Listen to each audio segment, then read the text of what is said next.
Yo, what up people? So firstly, appreciate you landing on the video. If you come from Instagram, if you can subscribe to the channel, I appreciate it. And if you're a local YouTuber, hit me up on Instagram, I'd appreciate that too. So I wanted to talk about splits, alright? I wanted to talk about my split, about what I'm doing right now. I'm not gonna bash push-pull legs, upper lower, bro splits, DC style. I'm not going to bash anything. I'm just going to talk to you about my split, okay, and why I feel, in my opinion, that a bro split is best for me.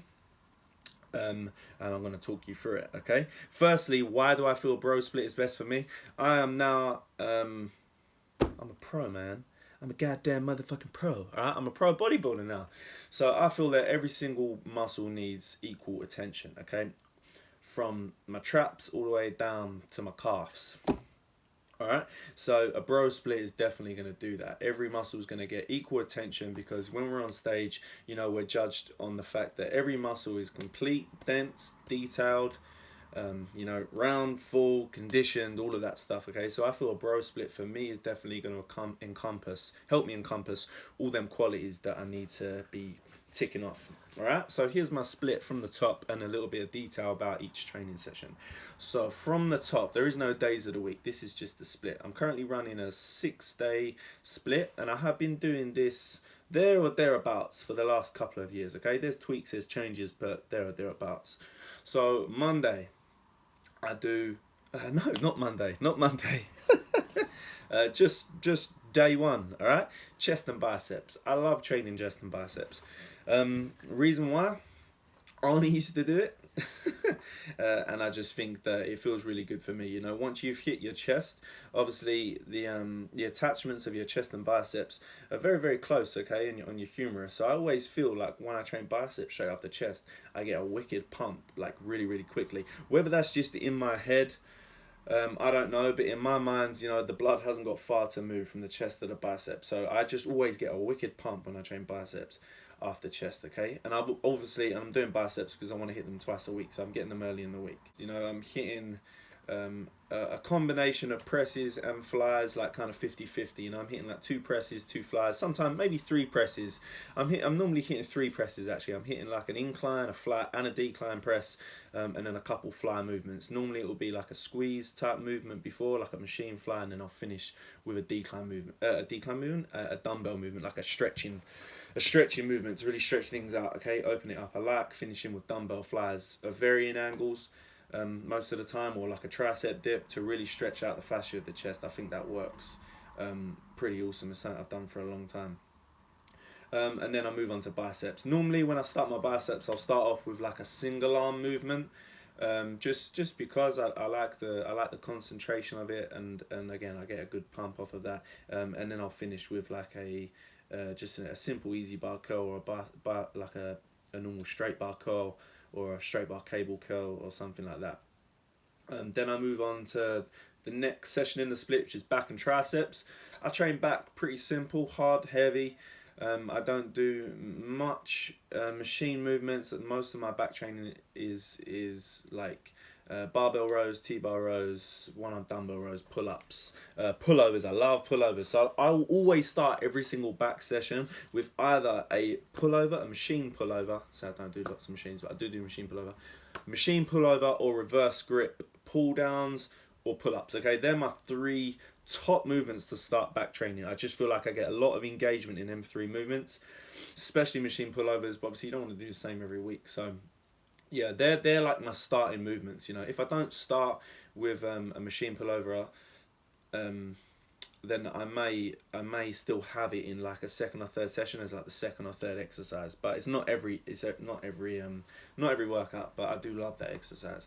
Triceps then will just be something simple. I'll just pump them up. I'll normally do like an exercise that really helps shorten the muscle as much as possible. So just like a real simple rope pull down, but you know, it's the way you do it, making sure that your elbows are retracted back, and I get a real tight squeeze on the long head, and then I'll finish it off with like a stretch movement, like an overhead dumbbell extension or something like that, okay? Then I'm hitting quads, hamstrings and calves. So I'm hitting legs. I'm doing leg day and 3rd day in the split, and I train legs pretty much, everybody knows, is identical to Tom Platz. I love it. It's not because You know, I'm addicted. Well, I am a little bit addicted to Tom Platz, but I just feel it works. All right, squats for me, high bar squats with true form, just absolutely works. Like, I think squatting high bar with pure form, I think it absolutely blows your quads up. But not many people nowadays are squatting with perfect like high bar form, like Tom Platz would say, you know, with true high bar squat form, you know, the pure movement. Not many people squat like that now.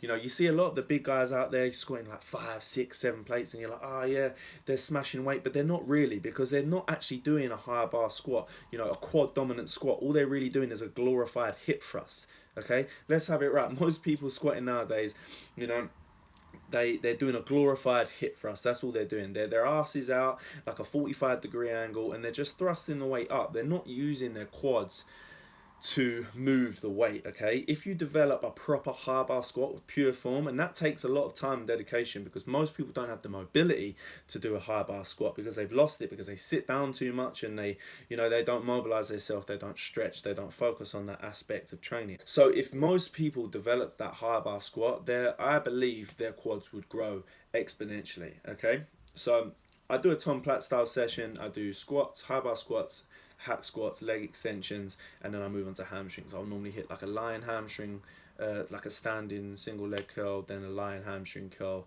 and then I'll hit calves. Okay, when I do calves on my leg day, I'm only just hitting one calf, because I have a real bad imbalance on my left calf due to an old injury. So I just train my left calf, and then I hit calves twice throughout the week, just like every other session. Okay, it's not specific. So after that, I'll have a rest day, because I'm fucked. I need a rest day after them 3 big sessions. Then we'll move into the second part of the split, where we go with, what do we do? Arms. I do arms.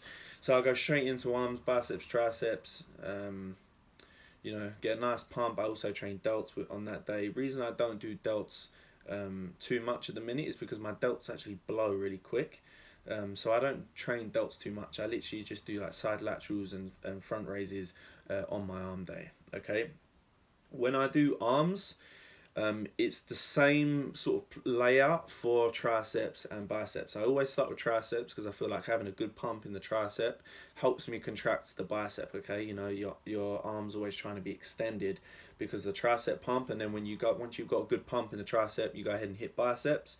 You got a wicked pump in the biceps. The layout is always shorten the muscle with a good squeeze type movement, then go for like a compound type movement, which would be like a barbell curl, or like a tricep dip, or a machine dip, or something like that, or a close grip bench press. And then the third exercise will always be like a stretching movement. So I'll work the biceps from a lengthened position, you know, with like a dumbbell or something like that, or like a cable curl, bicep curl, overhead. And like overhead dumbbell extensions for triceps. I do that all the time. I just believe it works. Moving on from that, after arm, I also like doing arm day, because it's almost like a rest day as well. So it almost gives me like 2 days off after legs to recover, because then after that I'm going into chest and back. I do a big chest and back superset. I like this because it keeps it old school. You know, I love chest and back training. I think you get a wicked pump training chest and back. And I think it's something that's a lot of people don't really do nowadays, you know, and I think it's really beneficial, just because of the pump you get. If you haven't done chest and back, do chest and back. Like, you'll be surprised the pump you get. You feel fucking massive. It's awesome, you know, because you're hitting obviously, you know, front and back, and then your arms get a good pump as well. You feel absolutely jacked. I love doing posing on chest and back days, because you just look sick. And then, yeah, after that, moving on from that, I do glutes and hams, all right? I give glutes and hams their own session to really hit them hard. You know, this is where I'll hit my RDLs, I'll hit my car grain type movements. I like to hit my glute kickbacks and things like that. And I'll do calves as well on that day. And then I'll have a day off, and then I'll start from the top of the split. All right, dude, so that's it. That is my split. It's worked for me over the last couple of years. I do this split because I believe it... you know, it puts me in a good position to focus on the body parts I need to. You know, it helps me. I hit. If you look through that split, I only hit quads once, I only hit back once. They're my 2 best body parts. Okay, so that's all I do. Everything else, calves gets hit 3 times, arms get hit twice, chest gets hit twice, hamstrings get hit twice. Okay. The chest session at the beginning of the week is hard, heavy. So is the back session, sorry. Oh yeah, I am doing back twice a week. Mm-hmm. Oh well, forget what I just said. But I only do quads once a week. Quads is my strongest body part. So I only do quads once a week. I do get back twice a week. But the two sessions at the beginning of the week are hard and heavy. The chest and back session is more of like a feel session, okay? I'm not trying to kill myself. I'm just training for a real good feel, real good pump. And I think that's just as effective to help build muscle and develop a physique as is the hard and heavy shit, okay? With the arm stuff, my arm day is the heavy day. The biceps and triceps at the end, the chest and back session at the beginning of the week is just feel, okay? It's just feeling it out. Again, with on the leg day, the hamstrings is kind of just feel. I get a huge pump, but I don't try and batter myself. The glutes and ham session is where I batter myself, okay? So that's how the week's set up, all right? And yeah, if you like that split, comment down below. Give it a go yourself, dudes. I'd love to know what splits you do yourself, so let me know. And that's it. Let me know what you want me to talk about going forward, guys. Like, share, and subscribe. Peace.